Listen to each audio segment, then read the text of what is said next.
Powered by Crew Unlimited, Blue Oceans Yachting has anchored the industry since 1982. We charter exceptional experiences across the globe. From navigating brokerage to sourcing ship-shape crew members. See the full scope of our services and answers to our most frequently asked questions at blueoceansyachting.com. Elle, wow, I'm in Mexico.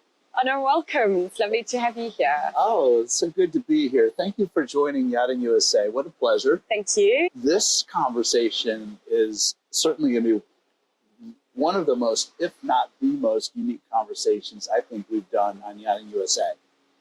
And it'll have to speak for itself. I'm just thrilled to introduce you. Lovely young lady from South Africa, actually from Rhodesia, Zimbabwe, South Africa. Yeah. Your professional career before yachting brought you to London and Dublin. Tell us a little bit about how you got started as a young lady before you moved into yachting. Okay, so when I finished school, I studied advertising and PR in Durban, South Africa. I then moved across to London when I was 19 and landed my first job for like one of the best PR agencies on Oxford Street called Starfish Communications. So I worked in music PR predominantly. We did the Brit Awards and managed artists and that sort of thing. I then moved on to Dublin. I lived in Dublin for 8 years, also working for ad agencies and PR agencies, also specializing predominantly in music and the festival event scene. And then it was my 31st birthday, and I wanted to go to Ibiza for my birthday. I was invited by DJ Duo Goldfish from South Africa. They said they had a residency and they invited me over. So a friend flew in from London, I flew in from Dublin. We started in Mallorca for a week and then went across to Ibiza. And at the time, while we were in Ibiza on second to last night, we were in the port for the Pasha closing party, street party. And we were having a couple of drinks and tequilas, as you do.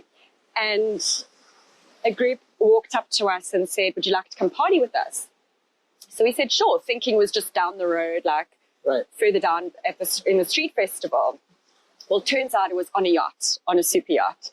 And funnily enough, that afternoon, before we had gone to the bar, we were walking up and down the port in Ibiza, just admiring these yachts. I had never been on a super yacht. I didn't know anything about the super yacht industry. I knew about boats, but like this was the first. I've been living in Dublin and London for a decade, so we didn't have super yachts there.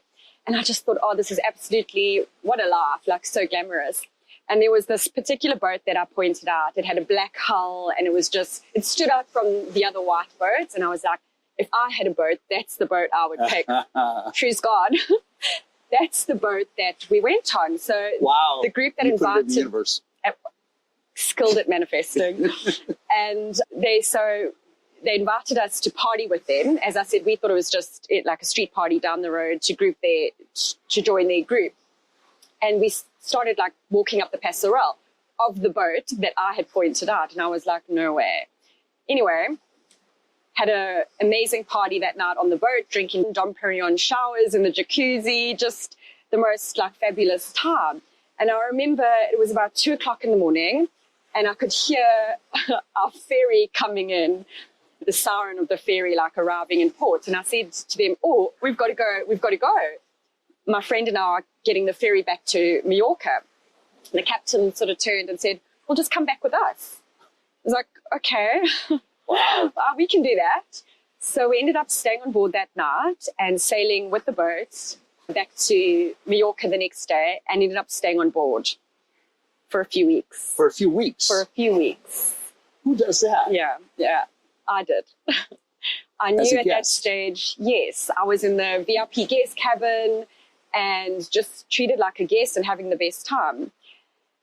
And during this time, I got chatting to the crew and I was like, this is the life. This is amazing. Like, I want to do this. And they were like, don't be fooled. Like, you in the guest cabin, we're looking after you. This is not, how we are treated, basically. They showed me their cabins, the small crew mess, the tiny galley, the pantries and everything. And I said, no, I could definitely do this. So I asked them all the relevant details. I said, well, how do I get into this? How do I get into this industry? And they said, go to St. Martin in December, because at this stage it was October. The season in the Med has just ended. You need to go to St. Martin because that's the yachting hub of the industry. Before you go, you need to do two things. Get your STCW and your ENG1. So I said, perfect, done. And they were like laughing at me saying, you work in PR, you live in Dublin, you've got this life. Yachting's not cut out for everyone. And then the girls were telling me like what they do and all this stuff. But in between that, I was hanging out with the crew and, you know, getting in the Jeep and driving around the island and paddleboarding around the boat and going for tender rides and having all the fun that crew have, that we do have in the industry. And I was like, no, I don't mind cleaning toilets and serving guests if this is what we get to do on our off time. So I left Mallorca, flew out of Mallorca, the 14th of October, 2009. It took me 2 months, and on the 14th of December, 2009, I had my one-way ticket to St. Martin. I did my STCW in St. Martin and my ENG1 then. So I landed in St. Martin with nothing, a suitcase. I still didn't have my ENG1 or STCW. And I was like, I'm going to do this.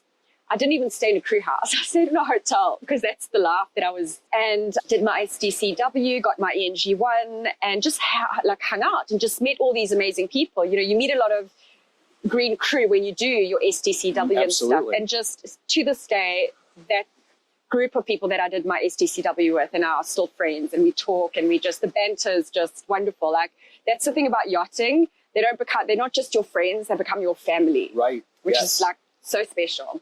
So I'd hung out at the bars and, you know, these beach days and everything. And after about 2 weeks after I had my STCW, I was asked to join a boat, a very prominent charter boat that was not making its way back to the Med in April.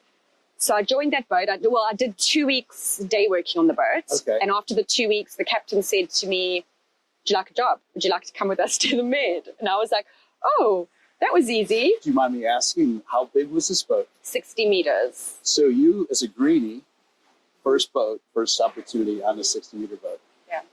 I was very lucky because before I'd even left Dublin to go to St. Martin, I started putting my feelers out. I did the yachting CV with the photo and reached out to a lot of crew agencies. And they all said to me, you're too old. I was 31 at the time. And you've got tattoos. Yachting is a no tattoo industry. At the time, I probably had about 6 tattoos. I've got 17 now. And I thought, oh my gosh, what am I getting into? Like, maybe this isn't for me. Maybe I am too old. Right. But I wasn't. I did it. I guess the fact that I had my career in PR and working with that level of clientele, very high-end musicians, I could handle guests and difficult situations. Working in music PR and putting on festivals for 80,000 people, I can organize a party. And that's what yachting is about. Except in yachting, you've only got 12 guests at the most, unless there's a big event. So I jumped into it immediately. Obviously got good organizational skills, management skills, delegation skills, and the captain saw that. So the tattoos didn't bother him at all. And that's how I landed my first job in yachting. Congratulations on that. That's cool. Yeah. How long did you stay with that boat? I was with that boat for about 9 months. Okay. I crossed the Atlantic, my first Atlantic crossing, got off in the Med, and I just had a little bit of a break in the Med. I had just lost a friend in South Africa that had died during that time. He had an accident on a quad bike and passed away. And it was just too much for me to cope with and deal with on board. Obviously, in yachting, you're in a very isolated, confined environment. You're busy. There's a lot of burnout and stuff. Although it was my first sort of season in yachting, my first year in yachting, so I was all fresh and new and eager, and I had the energy, and I wasn't aware of the burnout yet. It was just too much because I couldn't speak about it. I couldn't mourn. I couldn't cry. I couldn't grieve my friend's death. So I did the right thing, and I left the boat. Yeah. Okay. At the time. Yeah. And I'll add a little color there in that I came to Playa del Carmen to meet with you. We did an interview yesterday that's not so yachting related that will come out sooner than this interview will. And it talks about death and grief and suicide and recovery and all of that, because there's a lot you and I share in common there. So I can understand when you lose a friend like that and you need your space, and yachts don't provide a lot of space. No. Can you, for the people that are watching this that have not crewed on a yacht, and I think this conversation is important because certainly you're going to resonate and connect with a lot of yachties who are going to listen to this conversation and go, wow, Elle's really hitting the nail on the head. I've had that experience. I know what she's talking about, whatever that looks like. I come from 40 years in the industry, and I've worked with all sorts of yachties over that period of time. Prior to coming into the yachting industry, I was in the commercial maritime industry, and I spent a lot of time offshore. So I actually do know what it's like to be away and spend extended periods of time offshore. But in the yacht industry, very few people really understand these boats and what crew are, the foundation, what they work with. What are these conditions like? So you go to a boat show, and if you're lucky, you get to come on board a boat and you get shown the guest cabins, the owner staterooms, and the main salon, and the sky lounges, and maybe the galley, and the tender garage spaces. And it's gorgeous. Rarely do you go down that staircase, the ladderway, into the crew accommodations. Yeah. And in my period of working in yacht management, I have been able to, and I made a point of actually walking down to the crew accommodations and talking to crew to really understand what was going on culturally on that boat, to give them an ear as the yacht manager. But tell the rest of us, what is the environment you're working in typically? Long days, long hours. On a busy charter boat, you're looking at, the boats I worked on at least 20-hour days, 18, 20-hour days. You're running on adrenaline and empty and Red Bull to keep going. Your guests and owners are often very difficult. They expect the best. Obviously, they're on a super yacht. They're paying for their privacy and the best service. So you've got to be impeccable with everything. Sleep is hard. You don't get much sleep in yachting. Even on your days off, in between charters, you're turning the boat around. A lot of owners and guests don't see that. Right. They think, they think they get off the boat and then we just enjoy the boat. We don't. We've got to turn it around quickly. And I've had charters where we've had less than 24 hours turnaround. And on a 70-meter boat, that's tough. Granted, I would have 6 stewardesses on my team, but there's a lot to do in that short space of time. You've got to get provisions. If you're in the Caribbean, you're usually at anchor. You've got to get provisions in bartender and stuff. And then we do these provision trains through the boats to unpack. So it's hard graft. It's long hours. What are your sleeping accommodations like? Tiny. Our cabins are probably about 2 by 2 square meters, usually with 2 bunk beds in each cabin and a shared bathroom. I was lucky enough when I moved up to chief stew and interior manager as an HOD, I had my own cabin. So the captain would have his own cabin, usually with a double bed. First officer has his own, chief engineer has his own, usually with double beds. As a chief stew or interior manager, I had my own, but I didn't have a double bed. I had bunk beds, but I had my own space. So that was lovely. Yeah. But the other crew don't. You're literally living on top of each other. There's constant alarms going off and sounds buzzing, and people leave their radios on in the cabin. There's lights, it's a struggle. This is a conversation with a friend in the industry, and he said something that has always resonated with me. There is no second shift in yachting. There is no, and it's a 24/7 program.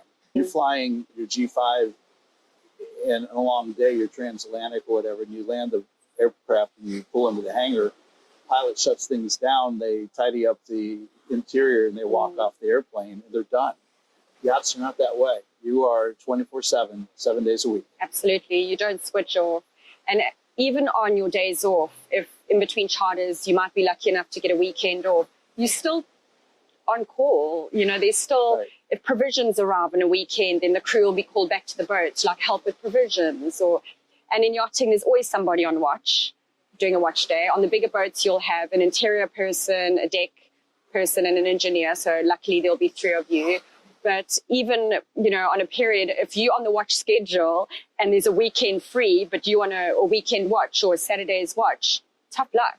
So you lose your 1 day off in 6 months sort of thing. So it's hard. It's tough. You're isolated from the world at best. People, see we'll watch Below Deck and see all these beautiful Instagram pictures of where we go. But those beautiful pictures of us swimming in turquoise water, that's 2 minutes of stolen time in between charters when the captain's like, we've got 10 minutes. And then you'll jump in the ocean, take a quick photo. And so we are lucky enough to go to these beautiful destinations that billionaires go to, that people honeymoon to once in a lifetime. We get to see that, but in very short snippets. Right. Snapshots, little snippets. Snapshots, exactly. Yeah. Yeah. And then also in yachting, some boats, not all of them, will literally turn off the Wi-Fi and disconnect you from the world. Or if the guests are on, they'll turn down the crew Wi-Fi so the guests have better bandwidth. And which means you're disconnected from your family, friends. There's no phone calls. So let me explore that with you if I might. Because when I was working offshore, it was before the days of cell phones and Wi-Fi didn't exist. And we would typically meet at the flagpole of the business we were working for. I was a commercial diver. And we would take a crew boat out to our work site. For me, it was these lay barges, these large barges that were laying pipelines in the Gulf of Mexico. And we were minimum 2 weeks, but in the diving department that I was in, you typically stay out for the whole job. And then you have the option, particularly if the dive master like you, just dive supervisor to like the team you put together, you'd stay for the next job. So there were times that I would be offshore for 10 or 12 weeks at a time. Now I look at what happens with people, with crew, and they're connected back home 24/7 with cell service and Wi-Fi service, and all the issues and problems that are on the beach follow you onto the boat. And I hear captains talking about crew with their cell phones tucked around the corner, checking their Instagram or checking their messages. Which is more healthy, being disconnected and focused on the job at hand, or staying connected to your loved ones and having to deal with the occasional, I don't want to demean it by saying distraction, but something happens that normally on the beach you'd be all over, but when you're 1,000, 2,000 miles away, all you can do is monitor to pay attention to it. Yeah, well, I think it's all about balance. I've been on boats where the chief engineer has been a bully, and he's literally turned off crew Wi-Fi completely. If he doesn't, and then he asked us for our IP addresses, for our laptops and our phones, and then certain crew would be turned off. Not because they committed a crime or did anything or posted anything or anything, but just he was having a bad day and he would do this. He was a bully.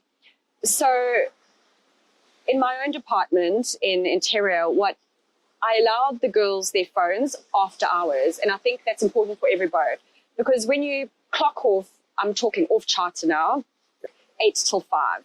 And then your time is free from 5 o'clock onwards. Dinner's usually served in the crew mess at 5 or 6. And then after that, you can do whatever you want. Unless you're on watch, you can't leave the boat. Right. So for me, whatever the crew do after work hours at 5 p.m. off charter is their prerogative. If they want to go out and party ashore, let them. If they want to sit on their phone in the crew mess, let them.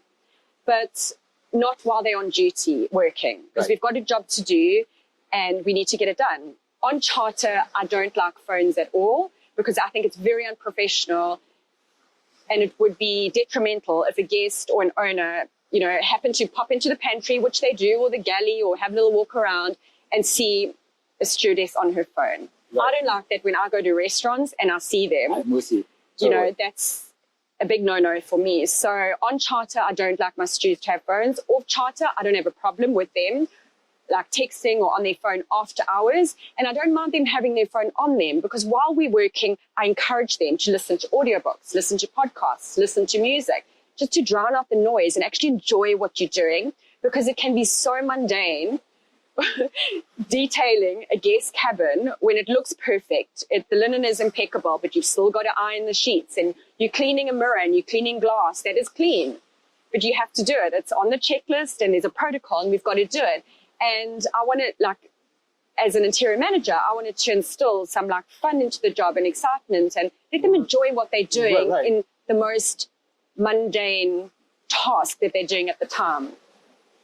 And when I was a second steward in one of my earlier boats, we would have so much fun. We would blast the music in the cabins, the guest cabins, while we were cleaning, and laugh and make the most out of it. That's good. Because cleaning's not fun. We don't want to clean bathrooms and make beds and do hospital corners on our beds in the guest cabins. We don't enjoy doing that, but have fun while you're doing it as much as you can. That's right. And that's one thing I love about yachting is the banter, the crew banter, the sarcasm, the wit, and there was a saying in yachting, at the start of charter season, we're all best friends. Right. By the end of charter season, we're all killing each other. So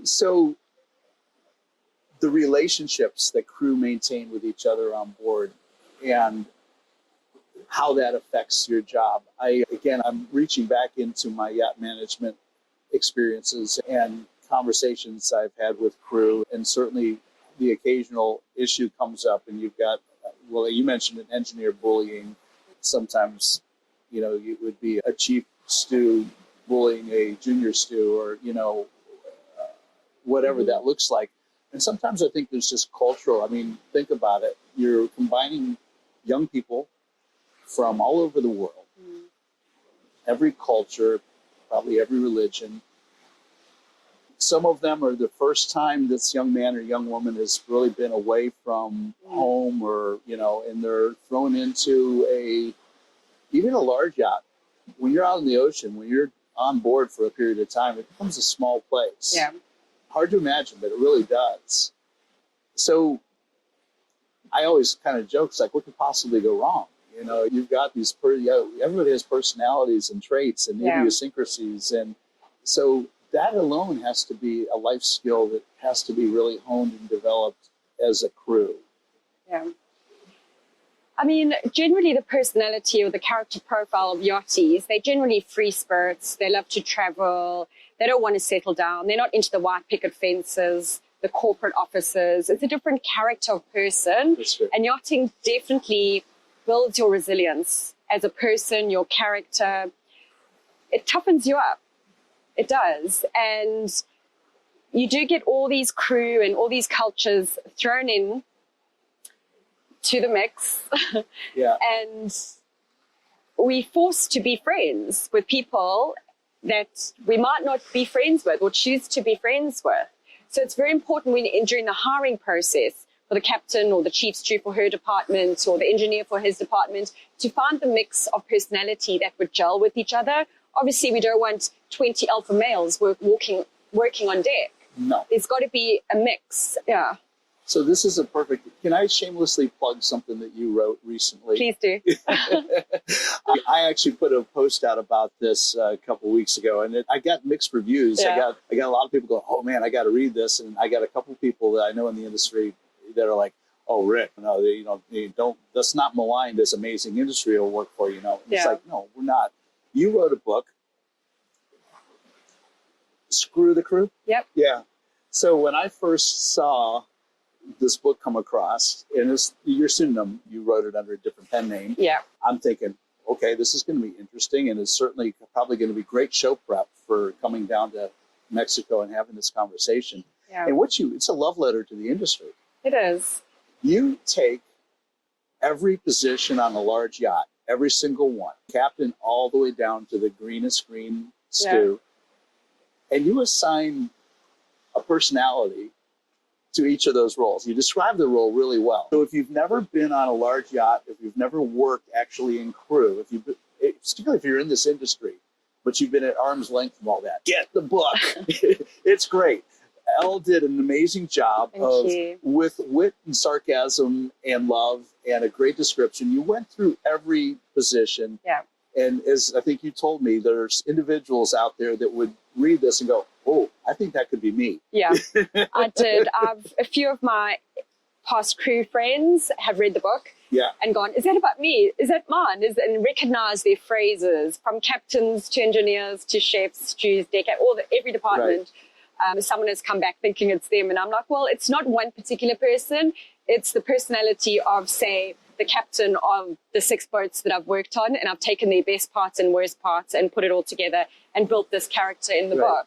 So I did this book initially. I actually wrote it at the start of this year. I broke my foot and I was in bed for 13 weeks. And there's only so much Netflix and crime documentaries and podcasts I could listen to. Yes. And I'm a writer at heart, and I love taking notes and voice messages and just recording my stories, and I've got all these journals and everything. So through all the years of yachting and my travels, I've got all these like snippets of bits and pieces that I've written down and made notes with. Yeah. And I had already started writing an erotic novel under the pen, that this is why I gave myself a pen name, Ivy Eveline, and she's Elle's alter ego. Right. And I felt that stepping into Ivy's character, I could say things that I wouldn't normally say, that Elle would sugarcoat Right. for the industry. But when I wrote the erotic novel, which I'm still editing, Dirty Little NDA, I could really step into that role and say things that need to be said, that the NDA can't stop me from saying. Right. So I had, as I said, I halfway through that, and then I thought, well, people are going to read this and maybe not understand the characters that I'm talking about, the deckhand, the stewardess, the captain. So I decided to write this one while I was in bed with a broken foot for 13 weeks, picking out all my notes and everything from the past and creating the prelude or appetizer to Dirty Little NDA. And it's basically a memoir, love letter, as you say, with the hierarchy of the yachting crew. It is. Everything's true in there, but I have maybe added a little bit more satire and sarcasm and stuff. But it's not meant to, the title Screw the Crew can be deceiving and everyone's like, oh, what are we talking about, sex? It's got nothing to do with sex. Nope. It's about the crew getting screwed with burnout, bullying, and just the hierarchy and the dynamics within the crew. Right. The crew dynamic. But it's satirical, it's meant to be light-hearted. It's meant to make you laugh out loud. It does. I've been told it does. I mean, the subtitle is 9 years, too many dildos, not enough Xanax. I worked in the industry for 9 years. The too many dildos, not mine. They were dildos that we'd have to detail on one boat that I worked on. Yeah.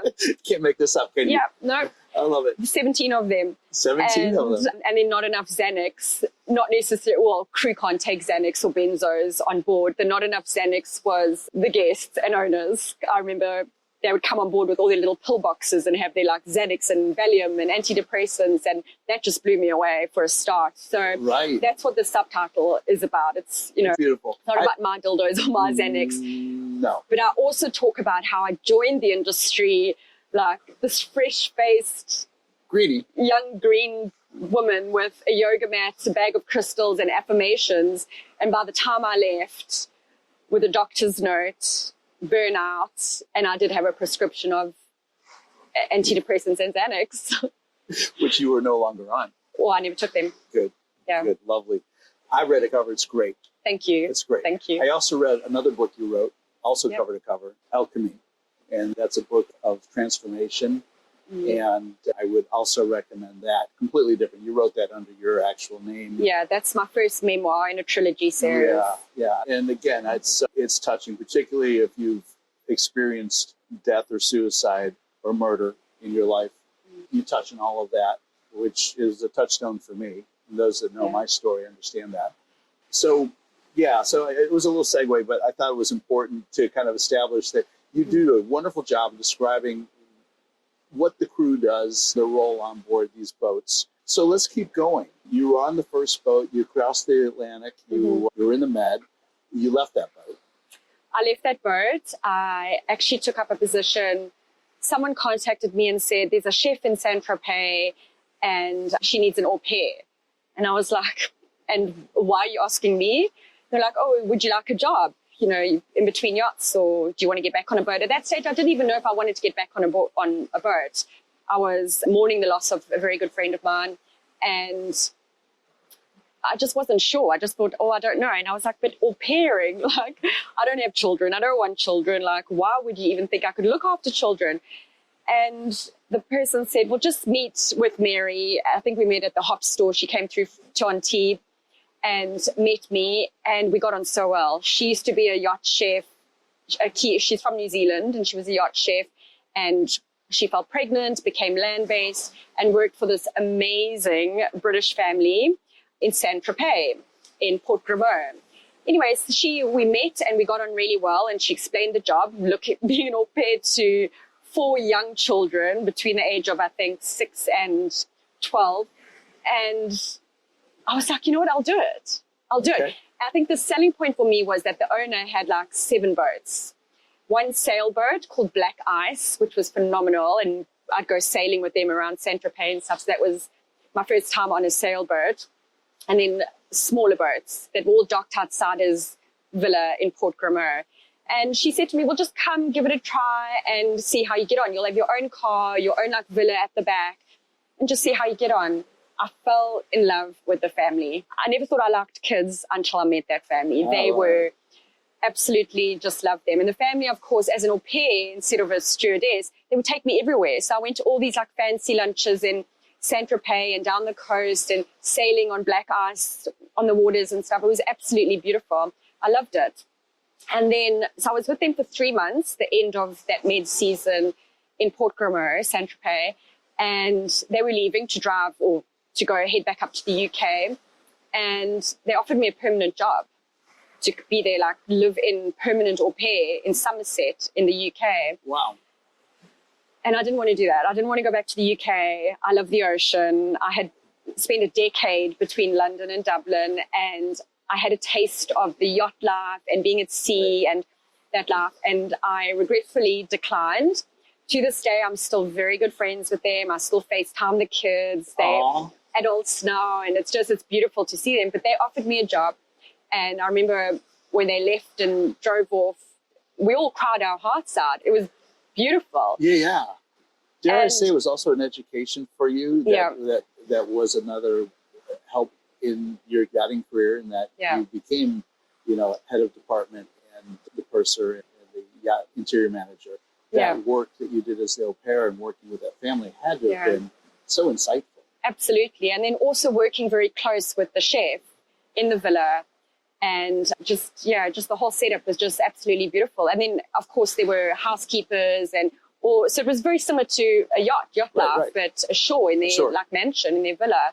So that was amazing. And I had planned to spend a week in the house I can't even remember where I was going back to or what my plan was, maybe going back to Antibes. And during that time, I got a call from a captain on a boat that I had done like 2 days of day work in St. Martin before I joined the bigger boat. And he said, oh, there's a position, would you like to join as second stew? And I said, absolutely. So he flew me out. I joined the boat in Fort Lauderdale. I landed in Fort Lauderdale. The pilots picked me and the other crew up. We drove down to Key West and we joined the boat. We sailed across the Gulf of Mexico or Gulf of America, whatever you want to call it. And we landed in Isla Mujeres. Right up the coast here. And we were docked in Isla for 3 months. Wow. And that's actually a big part of my story, Dirty Little India. Okay. Because that's when Mexico stole my heart. Okay. So we were docked in the harbor, the yacht club in Isla, but we were incredibly busy. I was on Party Girl. So Party Girl is notoriously one of the busiest charter boats, but I can honestly say it's the best boat I've ever worked on. Yeah, you've mentioned that to me. I think that's really cool. The captain of that boat, the best captain I had in all 9 years of my career. The crew, I'm still very close with all the crew. Absolutely amazing. The owners saved my life at one point in time, which we'll probably get into. And it was just the best experience. And even the guests that came on, in fact, one of the charters that we had, we got so close with the guests. And in yachting, they tell you don't get close to the guests. You're not allowed to exchange numbers, phone numbers. Well, they did with all the crew. And the principal that came on board, Jason, his girlfriend at the time was this wonderful woman called Jess. Well, girl at the time, she was about probably 26. And her and I formed a bond. And I remember they dragged us out to Jos van Dyke for New Year's Eve that year, 2010. And they'd asked the captain if they can take the crew out. And the captain was like, absolutely not. Crew don't socialize with these. And they said, we insist. We're paying for the charter. We want the crew. We want these certain crew to come out. So bless him, he stayed on board to keep watch, which usually the captains don't do. And he let the crew go out. And I really formed a really good bond with Jess. And Jess actually moved to Isla Mujeres 2 years ago. And she's a Reiki teacher and yoga teacher. And we see each other regularly. She comes down to Playa or Tulum. I go up there. And even at one stage, I was living in Bali, Indonesia for 3 years, and Jess flew out there to meet me and have a little holiday. So I know what a relationship. Captains tell you not to form a bond with your owners and your guests, but I'm still in touch with a few owners. Occasionally happens, doesn't it? And who have flown me into their villas. Since I've left their boats, they've flown me into their villas and parties and everything. And I've formed good relations. In fact, some owners, I get messages, boats in Mallorca, where's a good beach, where's a good bay, where's a good restaurant? And I'm like, well, Mahekal, can you not ask your new chief stew that? Right. So, yeah. You get resources. Yeah. That's interesting. That's interesting. Yeah. That's, because I remember you telling me about Harris and Party Girl, and then you left Party Girl. Yeah. Couldn't have been easy. No, I didn't want to leave Party Girl. I actually left because the boat was going back to the Med for its first Med season that year. And I, as I said, I'd lived in Europe for 10 years. And then the season before that, I was in the Med and I'd done the land job looking after the kids. And I'd had a taste of the Caribbean and America, Fort Lauderdale, Miami, the East Coast. And I wasn't ready to go back to the Med. I hear you. I was like, my time in Europe's done. Like, I want to stay here. So I reluctantly left. I quit Party Girl. And I stayed in Fort Lauderdale for a bit. And then I went to Vancouver, visited my family that lived out there. And while I was in Vancouver, I got a call from a yachty guy that I had met. I'd actually met him in South Africa at my friend's wedding and didn't know him before that. And he said he was a yachty. And I was like, oh, I'm a yachty too. And before I knew it, we were both back in Fort Lauderdale. That's when I went back to Party Girl before I left. And his boat was docked next to mine. So I was like, oh, what a small world, South African, met you at my friend's wedding and your boat's docked next to mine. Anyway, while I was in Vancouver, Mark had called me or messaged me and he said, our chief stew has just been fired. Can you fly into St. Thomas for the end of the season? So it was summer in the Caribbean, which is incredibly hot. That's why all the boats go to the Med. That's right. For the Med summer.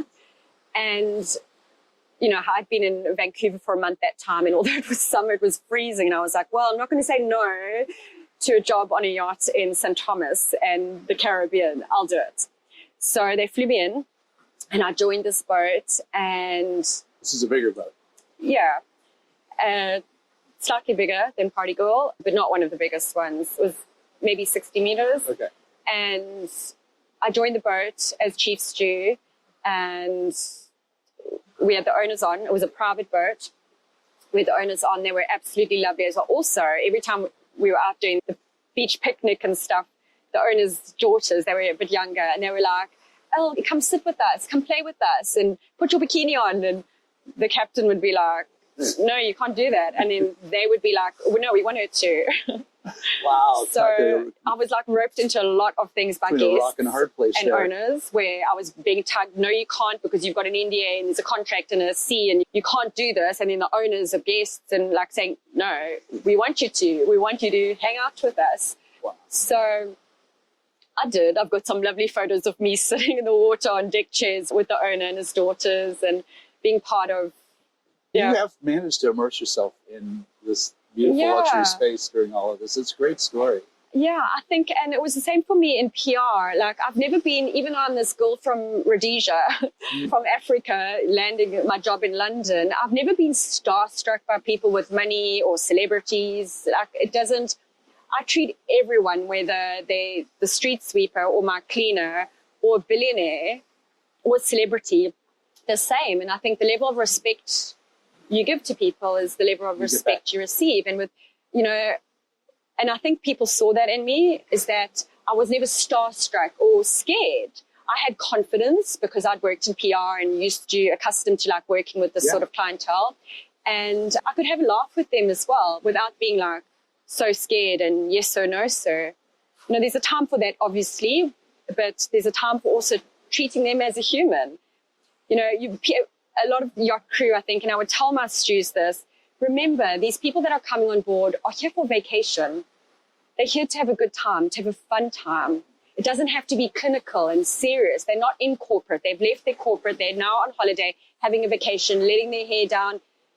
show them a good time. Right. You know, same with me when I go to a nice resort or a restaurant. Yes, I want good service and I want things to get done, but a bit of banter is good, and a bit of, you know, being treated like a human, and hey, how's your morning? Are you having a good day? Not just enjoy your coffee. Right. There you go, right. But as we talked before too, not necessarily as show them a good time like you see on Bravo's Below Deck occasionally. Yeah. Don't get me started with Bravo. Don't do it. No, I can't really watch any of the Below Deck shows. I've watched a few, like snippets, and it's just absolutely cringe for me. I thankfully have never worked on boats with that sort of culture. My boats have been a lot more professional, a lot more serious. The caliber of clients we have received in my boats, even Party Girl, have been, how do I say this politely, healthier. And the crew have been more professional on the boats that I've worked on. Like, we don't work with our hair down, and on one of the episodes I saw the chief stew handed the bottle of wine to the guest in their hand over the dinner table, and like, that would never happen. Our polos are tucked in, we look very smart, we're impeccable. And so Below Deck, just for me, Below Deck is not the reflection of the yachting lifestyle I had. Right.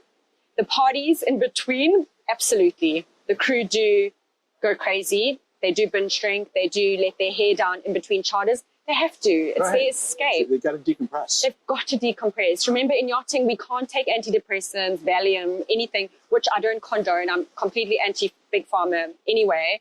But we don't have time to go and do yoga when we've got guests on. We don't have time to meditate for 20 minutes. We don't have that time to decompress. So in between charters, when you've got a short stint, you do let your hair down. You do. So that's part of the fun, part of the culture. Hey, I was doing that ashore when I worked in music. Right. You know, we're still human. Right. Yeah. We're not robotic. And I think a lot of industry people think, you know, they expect you to be robotic and clinical and whatever. That would be unreasonable. Yeah. Right? You've got to let your hair down and have fun. But just don't bring that drama aboard. And unfortunately, there is the crossover. Things will happen ashore. The drama will happen ashore, and they'll bring that drama aboard. I mean, I've seen a couple on board on one of my bigger boats. There was a couple, and another deckhand on the boat hooked up with her, the stew, and her bosun and the deckhand ended up having pulled out their Leathermans and had a fight. That's not good. Outside the bridge on the silk white carpets. Oh. There was blood, there were firings, and the carpets needed to be replaced.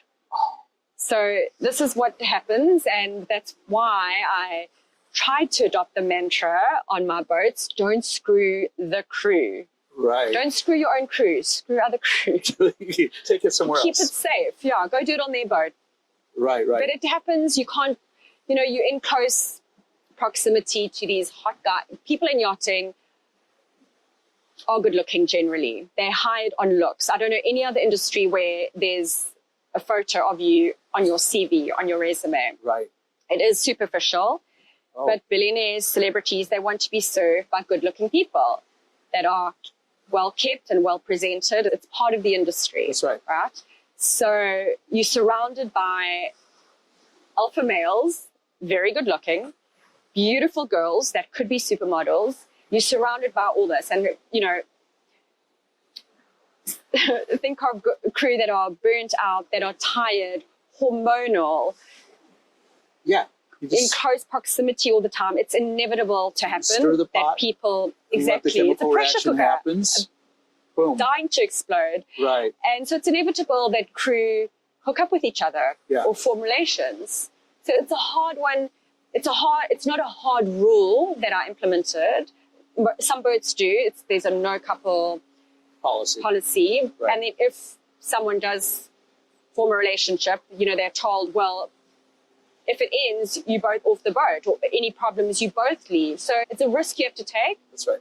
If you announce to your captain. But, you know, this happens ashore, in corporate as well. So it's human. Human.